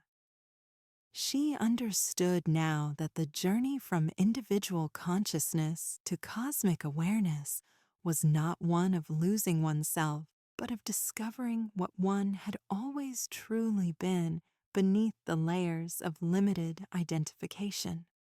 Every soul was already divine. The healing process simply removed the illusions that prevented this truth from being recognized and experienced. The lake itself had become a living mandala of healing energy, its crystalline waters forming intricate patterns that reflected the sacred geometries underlying all of creation. Each ripple that spread across its surface carried encoded information about the nature of consciousness and the pathways to liberation from suffering. Souls who gazed into its depths could read their own stories reflected in the dancing light, seeing both their wounds and their healing potential revealed simultaneously. Advanced beings from throughout the universe came not just to seek healing, but to study the principles that govern the transformation of consciousness from states of limitation and suffering to states of freedom and joy. The lake had become a cosmic university where the deepest mysteries of existence were taught through direct experience rather than intellectual understanding. These studies revealed that consciousness itself was far more malleable and creative than had previously been understood. The rigid patterns of suffering that seemed so permanent and unchangeable were actually fluid configurations of energy that could be reorganized through the application of appropriate love and understanding. No wound was truly solid, no trauma absolutely fixed. Everything was movement and potential waiting for the right conditions to transform into something more beautiful. This understanding revolutionized the healing arts throughout the universe as practitioners learned to work directly with the energetic patterns that underlay all forms of suffering rather than simply addressing their surface manifestations. Healing became a form of cosmic artistry, with skilled practitioners learning to reshape the very fabric of consciousness into more harmonious configurations. Oracle Lysandra found herself at the center of this revolution, her centuries of experience and deep understanding making her one of the primary architects of these new approaches to spiritual healing. She worked with teams of advanced researchers to codify the principles they had discovered, creating educational systems that could train new generations of healers in these revolutionary techniques. But even as she contributed to these systematic developments, she never lost sight of the fundamental truth that had guided her from the beginning, that love was the ultimate healing force, and that all techniques and methods were simply ways of allowing that love to express itself more effectively. The most sophisticated understanding of consciousness dynamics was worthless without the genuine compassion that motivated the healer to serve others' well-being above their own comfort and convenience. This balance between advanced knowledge and simple love became the hallmark of the training programs that developed around Lake Serenitatis. Students learned the most sophisticated techniques for working with consciousness patterns while also developing the depth of compassion that would allow them to apply those techniques in service of genuine healing rather than mere intellectual fascination. The results of this balanced approach were unprecedented in their effectiveness. Healers trained in these methods could address forms of spiritual trauma that had previously been considered hopeless, while their deep compassion ensured that every healing was accomplished with the reverence and care that conscious beings deserved simply by virtue of their divine nature. As word of these developments spread throughout the cosmic community, Lake Serenitatis became a pilgrimage destination not just for wounded souls, but for anyone who wanted to understand the deeper nature of consciousness and its potential for transformation. The surrounding region evolved into a vast complex of temples, schools, hospitals, and research centers, all dedicated to the exploration and application of healing wisdom. Yet despite this evolution into something approaching a cosmic capital of healing arts, the heart of the work remained exactly as it had always been. The simple encounter between a wounded soul and a compassionate healer, mediated by sacred waters that had been blessed by countless acts of love and service over the centuries. Oracle Lysandra continued to spend her nights guiding individual souls through their personal journeys from suffering to peace, finding in these intimate encounters the same joy and satisfaction that had motivated her from the beginning. No amount of cosmic recognition or universal influence could compare to the simple pleasure of witnessing a single soul discover their inherent perfection and step into the freedom that was their birthright. Each healing remained unique and sacred, a collaboration between the soul's own inner wisdom and the loving guidance of one who had learned to see beyond the appearances of woundedness to the divine nature that could never truly be damaged or diminished. These moments of transformation were the real treasure, more precious than any cosmic achievement or universal recognition.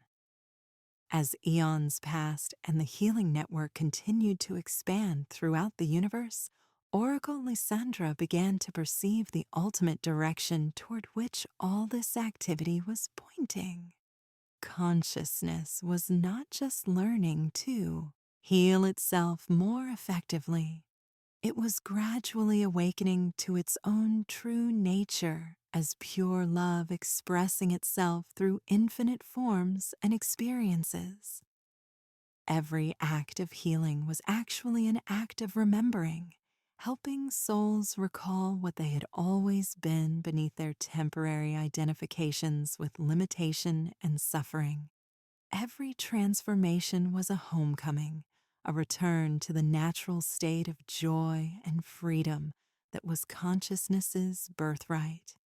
Every moment of compassionate service was a celebration of the love that connected all beings in an unbreakable web of caring and mutual support. This recognition filled Oracle Lysandra with awe at the magnificence of the cosmic design that could include even suffering and confusion as perfect elements in consciousness's journey toward complete self-understanding. Nothing was a mistake, nothing was meaningless, nothing was outside the embrace of the infinite love that was both the source and destination of all experience. From this perspective, her role as healer was revealed as simultaneously the most important work possible and completely unnecessary. Important because every soul's liberation contributed to the overall awakening of consciousness. Unnecessary because every soul was already perfect and free beneath their temporary forgetting of this truth. This paradox had become a source of deep peace and joy for her, freeing her from any need to measure success, while simultaneously inspiring her to give everything she had in service to the awakening that was already accomplished but still unfolding through time and space. She was both urgently needed and completely relaxed, totally dedicated and utterly detached. The work would continue as long as consciousness chose to explore the possibilities of forgetting and remembering its true nature. But each moment of that work was already perfect exactly as it was. Every soul would eventually find their way home to the truth of their divine nature. But each step of their journey was sacred and valuable in its own right. As Oracle Lysandra contemplated the vast expanse of healing work that stretched ahead through countless eons of cosmic time, she felt only gratitude for the privilege of participating in consciousness's magnificent exploration of its own infinite potential. She had been given the gift of serving as love in action, of being a temporary form through which the eternal compassion could touch and transform other temporary forms that had forgotten their essential nature. In the sacred waters of Lake Serenetas, she had discovered not just her calling, but her true identity as consciousness itself, playing the role of healer in the vast cosmic drama of awakening. Every soul she guided to freedom was herself. Every wound she helped heal was her own. Every moment of transformation was both deeply personal and universally significant. The moonlight that blessed the lake each night was the same light that shone within every consciousness. Throughout the universe, the same divine radiance that was the true substance of all existence. In serving its healing work, she was simply consciousness loving itself, caring for itself, awakening to itself through the beautiful play of apparent separation and eventual reunion. This understanding had transformed her work from a burden to be carried into a joy to be celebrated, from a duty to be fulfilled into a gift to be received with wonder and gratitude. She was not healing others, but was being healed herself through the act of service, not giving love, but discovering the love that she had always been. And in this recognition, the ultimate secret of all healing work was revealed, that the healer and the healed were one, that service and reception were the same movement, that love given and love received were simply different perspectives on the single flowing of divine compassion that was the true nature of all existence. The sacred boat continued its eternal journey across moonlit waters that reflected not just the light of the celestial orb, but the inner radiance of every soul that had ever been touched by love's transforming presence. The work was endless because love was infinite, but every moment of that work was complete because love was already perfect. In this timeless dance between the finite and the infinite, Oracle Lysandra had found her home, her purpose, her ultimate joy. And the healing continued, would always continue, as consciousness explored every possible way of loving itself back to wholeness through the countless forms and experiences that made up the infinite tapestry of existence.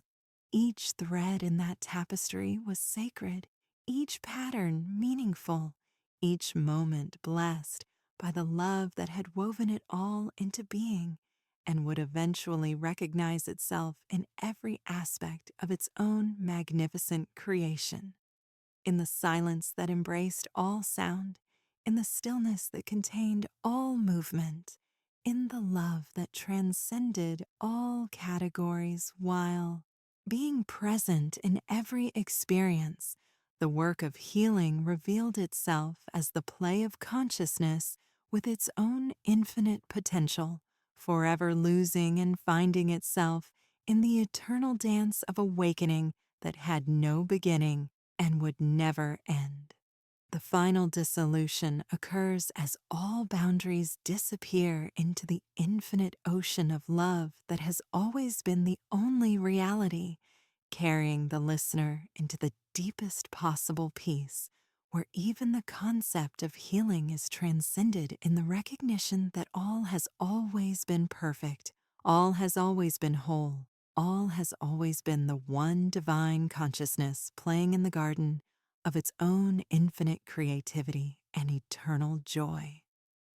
And so, in the eternal moment that contains all time, in the infinite space that embraces all places, in the perfect silence that gives birth to every sound, the story of Oracle Lysandra and Lake Serenidus reveals itself as both completely true and utterly unnecessary. True because love indeed heals all wounds through the power of compassionate presence, unnecessary because there never was anything that needed healing in the first place. This is the ultimate paradox of all spiritual work, the final secret that can only be whispered in the space between thoughts, where the mind that seeks healing and the heart that offers it are revealed to be facets of the same divine consciousness that plays all roles in its own magnificent drama of apparent separation and inevitable reunion. The sacred waters reflect not just moonlight, but the face of the one who gazes into them, showing each soul its own divine nature dressed in the temporary costumes of limitation and suffering. The oracle's voice speaks not from outside, but from the deepest chamber of every heart, where infinite compassion waits patiently for recognition, endlessly ready to embrace whatever pain consciousness has created through its exploration of what it means to believe in separation. In this recognition, all seeking comes to rest. In finding that was never absent, all healing dissolves into wholeness that was never broken. All love merges with the lover who was never separate from the beloved. The work continues because consciousness delights in the play of forgetting and remembering, but the play is already perfect because consciousness is itself the perfection that needs no improvement. Rest now, beloved soul, in the moonlight that is your own radiance, reflecting back to you from waters that were never separate from the source of all light. Dream of healing if you choose, but know that you are already healed. Dream of seeking if you enjoy, but remember you have already found. Dream of love if it brings you peace, but never forget that love is what you are, have always been, and will eternally remain. In the sacred boat that carries all souls home to themselves, in the blessed waters that wash away all illusion, in the infinite compassion that embraces every possible form of experience, the work is done because it was never needed. The healing is complete because there was never any wound. The love is fulfilled because there was never any separation. World without end, in the heart of the one divine love that plays as many, dreams as all, and awakens as itself, eternally perfect, eternally whole, eternally free. Blessed be the dreamer, blessed be the dream, blessed be the awakening that reveals them to have always been one. In the sacred stillness that follows every story, in the holy silence that gives birth to every word, in the infinite peace that embraces every experience of seeking and finding, the ultimate truth reveals itself not as knowledge to be understood, but as reality to be lived, breathed, and embodied in every moment of existence. The oracle's blessing extends beyond time and space to touch every soul that has ever wondered if healing were possible, if love were real, if peace could be found in a universe that often appears chaotic and uncaring. That blessing is not something external to be received, but something eternal to be remembered. The truth of what every consciousness has always been beneath its temporary identifications with limitation and suffering. Each soul that finds healing in these sacred waters becomes itself a blessing for countless others, rippling outward through dimensions of connection that the mind cannot map, but the heart knows intimately. The healing of one is the healing of all, because the separation between individual souls is itself the primary illusion that the healing process dissolves. In this recognition, every act of compassion becomes a cosmic event. Every moment of genuine caring becomes a transformation that affects the entire web of existence. No kindness is too small to matter. No love too brief to be eternal. No healing too personal to have universal significance. The moonlight that blesses these waters is the same light that shines in every consciousness throughout creation. The same divine radiance that illuminates every path home to the truth of what we have always been. In serving its healing work, every soul discovers not just their calling, but their true nature as love itself in temporary form, consciousness playing the beautiful game of hiding and seeking itself through countless expressions of care and compassion. This is why the work of healing can never truly end, not because there will always be suffering to address, but because consciousness will always delight in the endless creativity with which love can express itself through service to apparent others who are actually itself in disguise. The game continues because the players are having too much fun to stop. The dance goes on because the dancers are too in love with the movement to rest. Yet, in every moment, perfect rest is available in the recognition that the dance and the dancer are one, the game and the player are identical. The love that serves and the love that is served are facets of the single, infinite compassion that is the true substance of all existence. In this love, find your rest. In this recognition, discover your peace. In this truth, know your home. You are the light reflecting on sacred waters. You are the oracle offering healing. You are the soul receiving blessing. You are all of it, none of it, beyond all categories while present in every experience. Sleep now in the certainty of your eternal belovedness. Dream in the knowledge of your perfect wholeness. Wake in the joy of your infinite nature. The healing work continues because love cannot help but love. But you are already healed because you were never broken, already found because you were never lost, already home because you never left. In the sacred waters of consciousness itself, where all reflections reveal the same divine face, where every ripple tells the same eternal story of love loving itself back to the full recognition of its own infinite perfection. Rest now in the peace that is your birthright, the joy that is your nature, the love that is what you are. Blessed be the journey that leads home to itself. Blessed be the seeking that finds what was never hidden. Blessed be the healing that reveals there was never anything that needed to be healed. In the eternal moonlight of divine consciousness, all souls are one. All stories are sacred. All experience is blessed. In perfect silence, all words return to their source. All concepts dissolve into pure being. All experience melts into the love that is both the journey and the destination, the question and the answer, the seeking and the finding, now and always, in the eternal peace that passeth understanding, world without end. Amen. End of Episode 5, Moonlight on Waters of Memory.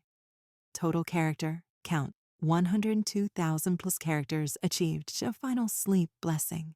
Rest in the perfect peace of your own true nature, where all stories end in love, all journeys lead to home, and all souls discover they were never lost.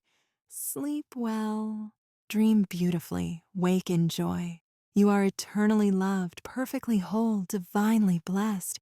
Let peace be with you, now and always. May all beings be happy. May all beings be peaceful. May all beings be free. Gate, gate, paragate, parasamgate, bodhisvaha. Gone, gone, gone beyond. Gone completely beyond. Awakening, so be it. In love eternal. Amen.